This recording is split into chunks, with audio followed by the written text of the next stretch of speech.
அப்பப்பப்பா இந்த ஹாலிவுட்ல மட்டும் எப்படி தான் இப்படியெல்லாம் படம் எடுக்கிறானுங்களோ, ஏன் நம்ம ஊர்ல இருக்கவங்கலாம் இப்படி படம் எடுக்க மாட்டேங்கிறாங்க அப்படின்னு ஓயாம ஒரு சிலர் கேட்டுக்கிட்டே இருப்பாங்க. ஆனா இங்க இருக்கிற கட்டமைப்பு, டெக்னாலஜி, இங்க இருக்கிற ஆடியன்ஸோட வேவ் லென்த் இதுக்கு தகுந்த மாதிரி தான் நம்ம டைரக்டர்லாம் படம் எடுத்துட்டு இருக்காங்க. நம்ம மக்களுக்கு வாழ்வியல் சார்ந்து ரொம்ப நேச்சுரலா இருக்க படங்கள் தான் அதிகமாக கனெக்ட் ஆகும். அந்த மாதிரி படங்கள் தான் இங்க ஜெயிச்சிருக்கு. இப்போ என்னதாண்டா சொல்ல வர அப்படின்னு கேட்குறீங்களா? அதாவது போன வீடியோவில் ஹாலிவுட் படங்களில் வந்த கூஸ் பம்பான பெஸ்ட் ஓப்பனிங் சீன் நாம போட்டிருந்தோம். அது நல்லாவும் மக்கள்கிட்ட ரீச் ஆயிருந்தது. அதனோட லிங்க் மேல இருக்க ஐ பட்டன்ல கொடுத்துருக்கேன். இந்த வீடியோ பார்த்துட்டு அதுக்கப்புறமேட்டு போய் செக் பண்ணி பாருங்க. டிஸ்கிரிப்ஷன்லயும் அதனோட லிங்க் இருக்கு. ஹாலிவுட்ல என்ன கூஸ் பம்ப், நம்ம தமிழ் படங்களையும் இந்த மாதிரி கூஸ் பம்பான தமிழ் மக்களுக்கு கனெக்ட் ஆன ஓப்பனிங் சீன் நிறைய இருக்குது. இந்த வீடியோல நாம அதை தான் பார்க்க போறோம். இந்த மாதிரி சீன் எக்கச்சக்கமா இருக்குது. அதுல டக்குன்னு ஞாபகத்துக்கு வர 2000 வருஷத்துக்கு அப்புறம் வந்த படங்கள்ல இருந்து தான் நாங்க இதை சூஸ் பண்ணியிருக்கோம். Welcome to Mersal movies. நான் ஜெயராம். நம்ம சேனலை புதுசா பாக்குறீங்க அப்படின்னா சப்ஸ்கிரைப் பண்ணி வச்சுக்கோங்க. வீடியோக்கு ஒரு லைக் ஒன்றையும் போட்டுருங்க. படத்தை ஓப்பன் பண்ணால் ஒரு ஏரி ஓரமாக நாயை கூட்டிகிட்டு ஒருத்தர் வாக்கிங் போயிட்டுருக்காரு. அப்போ ஆப்போசிட்டில் வந்த ஒருத்தர் என்ன நாய் புதுசாக இருக்குது, எப்போ வாங்கினேன் அப்படின்னு பேசிகிட்டு இருக்காங்க. அப்போ அந்த நாய் எதையோ பார்த்து குலைச்சிக்கிட்டே இருக்குது. திடீர்னு அவர்கிட்ட இருந்து எஸ்கேப் ஆகி அந்த ஏரி ஓரமாக இருக்கிற ஒரு பைப்பு கிட்ட போய் நின்று திரும்ப குலைக்க ஆரம்பிக்குது. அதுக்குள்ள பிளாஸ்டிக் கவரில் சுத்தின மாதிரி ஒரு டெட் பாடி கிடைக்குது. கொடூரமாக முகத்தில் கிழிச்சு கொலை பண்ணி போட்டிருக்காங்க. நியூஸில் இப்படி ஒரு டெட் பாடி கிடைச்சதாகவும் போலீஸ் விசாரணை பண்ணிட்டு இருக்கிறதாவும் வாய்ஸ் ஓவரில் சொல்லிட்டு இருக்காங்க. அப்போ அந்த டெட் பாடியோட கண்ணில் ஜூம் பண்ணி படத்தோட டைட்டில் போடுறாங்க. பேக்ரவுண்டில் ஒரு மியூசிக் போகும். இந்த மியூசிக்கை யாராலுமே மறக்க முடியாது. அந்த அளவுக்கு ஒரு பயத்தை உண்டு பண்ணும். கட் பண்ணால் ஒரு இருட்டான ரூமில் ஒரு பொண்ணை கட்டி தொங்க விட்டுருக்காங்க. அங்கே ஒருத்தன் சூட்கேஸோட வந்து அந்த பொண்ணை இறக்கி ஒரு கோடாரி எடுத்து அடின்னு அடிக்கிறான். அந்த இருட்டுக்குள்ளே இருந்து கேமராவோட ட்ராலி ஒன்று வெளியில் வருது. என்னன்னா ஹீரோ இந்த மாதிரி ஒரு சீனை ஷூட்டிங் எடுத்துகிட்டு இருக்கிற மாதிரி கனவு காண்பார்.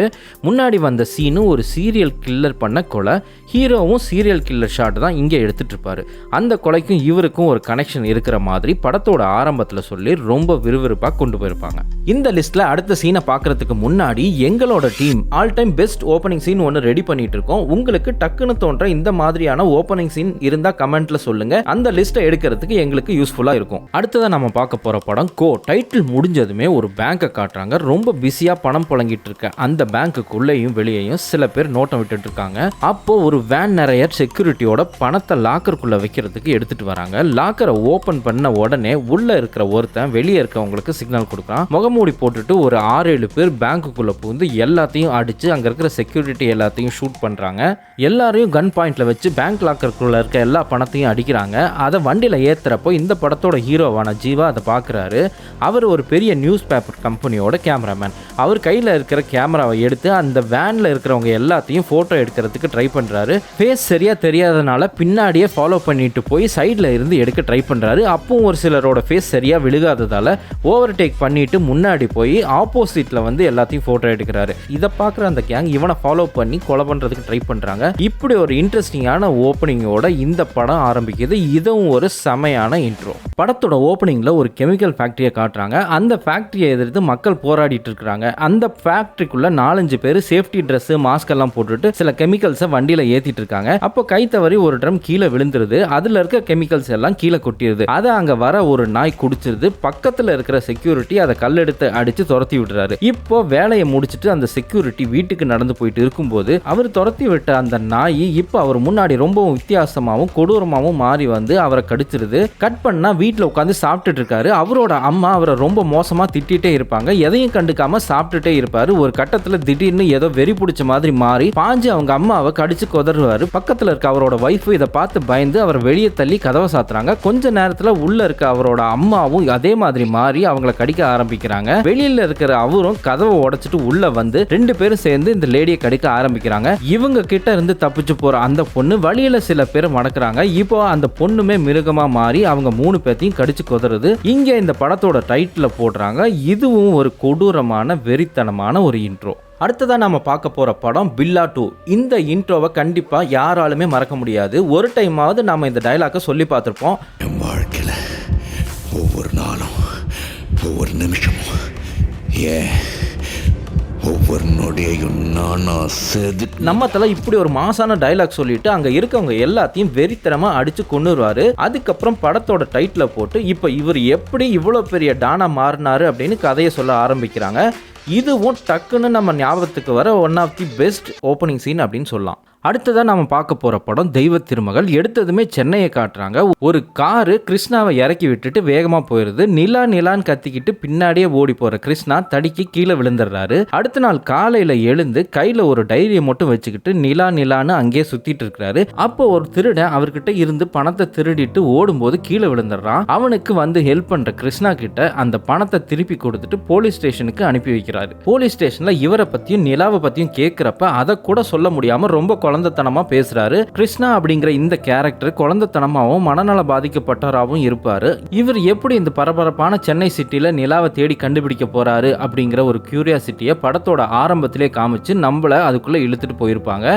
இவர் எவ்வளவு கஷ்டப்பட போறாருன்னு நம்ம யோசிச்சுட்டு இருக்கும்போது இவர் போற இடமெல்லாம் இவரை பார்த்து எல்லாரும் பயப்படுற மாதிரி பண்ணிடுவாரு. இதுவும் ஒரு இன்ட்ரெஸ்டிங்கான ஒரு ஓப்பனிங் சீன். படத்தை ஓப்பன் பண்ணால் கொல்கத்தாவில் இருக்கிற ஒரு ஜெயிலை காட்டுறாங்க. ஜெயிலில் இருக்கிற அலாரம் எல்லாம் அடிச்சுட்டு இருக்குது. அங்கே இருக்கிற போலீஸ் எல்லாம் அவசரமாக வெளியில் வராங்க. கட் பண்ணால் நம்ம தளபதி வேகமாக ஓடிட்டு இருக்கிறாரு. பின்னாடியே நிறைய போலீஸ் துரத்திட்டு வராங்க. ஊருக்குள்ளெல்லாம் புகுந்து அங்கே இங்கன்னு ஓடுறாரு. கரெக்டாக ஒரு இடத்துல அவர் லாக் பண்ணிடுறாங்க. அப்போது 30 நிமிஷத்துக்கு முன்னாடி என்ன நடந்தது அப்படின்னு காட்டுறாங்க. ஆக்சுவலாக வேற ஒரு கைதி தப்பிச்சிருப்பான். அவனை பிடிக்கிறதுக்கு பல தடவை ஜெயிலில் இருந்து தப்பிச்ச நம்ம தளபதி கிட்ட ஹெல்ப் கேட்குறாங்க. அப்போ இந்த ஜெயிலோட ப்ளூ பிரிண்ட் வேணும் அப்படின்னு கேட்குறாரு. आर्मी जेलर ब्लूप्रिंट चाहिए. விவேக் பானர்ஜி செல் கொண்டா தப்பிச்சு போனவன் செல் அதை ஒரு டேபிள் மேலே விரிச்சு அப்படியே கீழே பார்க்குறாரு. 3Dல அந்த ப்ளூ பிரிண்ட் டிஜிட்டலாக தெரியுது. அதில் அனலைஸ் பண்ணும்போது கத்தி பீஜியத்தோட இந்த சீனை பார்க்கறதுக்கு செமையாக இருக்கும். அவன் எப்படி ஓடி இருப்பான்னு கெஸ் பண்ணி நான் ஓடுறேன், பின்னாடியே ஃபாலோ பண்ணிட்டு வாங்க அப்படின்னு அவனை மாட்டி விட்டுட்டு இவர் எஸ்கேப் ஆயிடுவாரு. தளபதியோட one of the best intro அப்படின்னு சொல்லலாம். தனி ஒருவன் உன் எதிரி யார் என்று சொல், நீ யார் என்று சொல்கிறேன். இப்படிப்பட்ட ஒரு டேகோட படம் ஆரம்பிக்குது. ஓப்பன் பண்ணால் ஒரு அரசியல் கட்சி கடைக்கோடி தொண்டனான செங்கல் அவன் ஒய்ஃப் பிரசவத்தை கூட பார்க்காம கட்சிக்காக வேலை செய்கிறான். அங்கே வர அந்த கட்சியோட தலைவர் அவங்ககிட்டயே ஒரு பெரிய அரசியல் பண்ணுறாரு. அந்த டைமில் அவன் ஒய்ஃபுக்கு பிரசவ வலி வர மக்கள்கிட்ட நல்ல பேர் எடுக்கணும் அப்படிங்கிறதுக்காக பிரசவத்துக்கு இவரோட கார்லேயே அனுப்பிச்சு வைக்கிறாரு.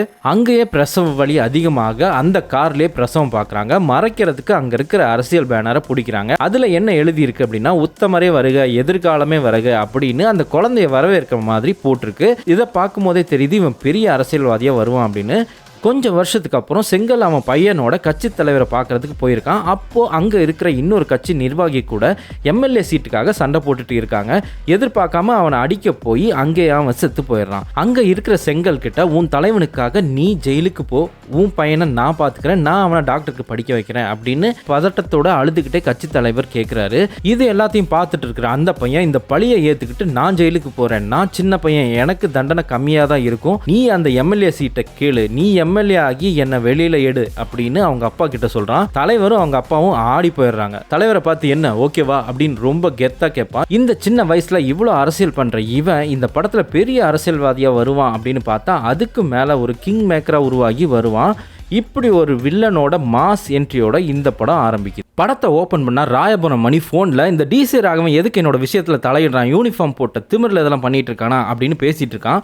டிசி ராகவனோட கண்ணு எனக்கு வேணும், அதை எடுத்துட்டு வரவனுக்கு 5 லட்சம் ரூபாய் ஸ்பாட் பேமெண்ட் அப்படின்னு சொல்லிட்டு இருக்கான். இப்போ அந்த மாஸ் பீஜியத்தோட டைட்டில் போடுறாங்க. கட் பண்ணா டிசி ராகவன் கேட்டை உதச்சிட்டு கெத்தா என்டர் ஆகுறாரு. சார் ஒன்றும் இல்லை மணி, என் கண்ணு வேணும்னு கேட்டியா? நான் கேட்கல சார். என்ன மணி என் கண்ணு வேணும்னு கேட்டியாமே, நானே தனியாலாம் வந்திருக்கேன், முடிஞ்சா எடுத்துக்க அப்படின்னு கண்ணை காட்டுவார் பாருங்க. தம்பி கேட்ட முடுற.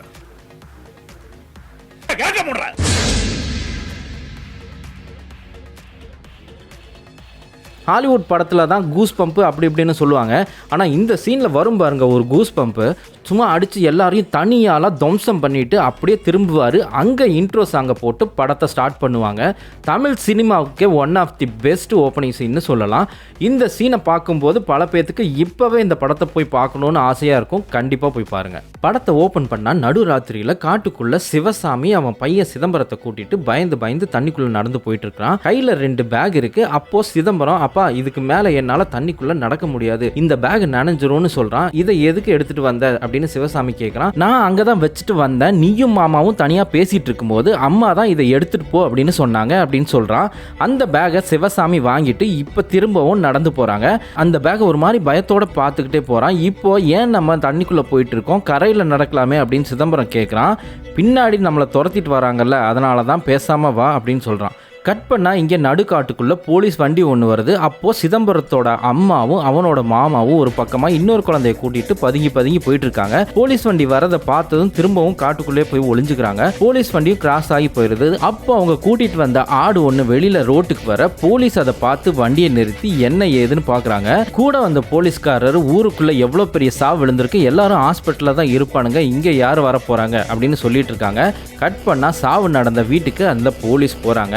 இந்த ஊரோட ஒரு பெரிய கையை கொலை பண்ணியிருப்பாங்க. இந்த கொலைக்கும் சிவசாமி ஃபேமிலிக்கும் என்ன சம்பந்தம், அந்த பைக்குள்ள அப்படி என்ன இருக்குது, இவங்களை துரத்துறது யாரு இப்படின்னு நம்மளை யோசிக்க வச்சிருக்கோம். இந்த எதிர்பார்ப்பு தான் இந்த கதைக்குள்ள நம்மளை இழுத்துட்டு போகும். இது ஒரு பெஸ்டான ஒரு ஓப்பனிங் சீன். படத்தை ஓப்பன் பண்ணால் டைட்டிலோட கொடைக்கானலில் இருக்க ஒரு வீட்டை காட்டிகிட்டே வராங்க. அந்த வீட்டுக்குள்ளே ஒரு அம்மாவும் பையனும் ரத்த வெள்ளத்தில் செத்து கிடக்குறாங்க. இது தெரிஞ்சு போலீஸும் அந்த இடத்துக்கு வந்துடுது. அந்த வீட்டோட ஓட்டை பிரித்து ஒருத்தரை உள்ளே அனுப்புகிறாங்க. அங்கே செத்து கிடக்கிற படத்தோட ஹீரோ ராம் திடீர்னு முழிச்சு பார்த்து பக்கத்தில் இருக்கிற கத்தி எடுத்து அந்த போலீஸை மிரட்டுறான். மிரண்டு போன அந்த போலீஸு சத்தம் போட வெளியில் இருக்கிறவங்க அவரை மேலே தூக்கிடுறாங்க. அவர் உள்ள படுத்து கிடந்தவன் இன்னும் சாகலை, அவன் தான் அவனோட அம்மாவை கொன்னுட்டாருன்னு சொல்கிறான். இப்போ இன்னொரு போலீஸு கன்னோட உள்ளே போகிறாரு.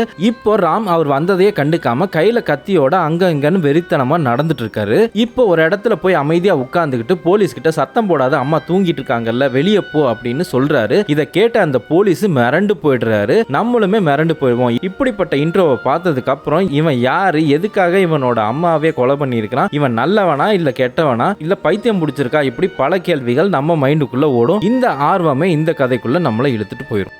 இந்த மாதிரி இன்ட்ரெஸ்டிங்கான வீடியோவை மிஸ் பண்ணாமல் பார்க்குறதுக்கு நம்ம சேனலை சப்ஸ்கிரைப் பண்ணி வச்சுக்கோங்க. பக்கத்தில் இருக்க பெல் ஐக்கனையும் ப்ரெஸ் பண்ண மறந்துடாதீங்க.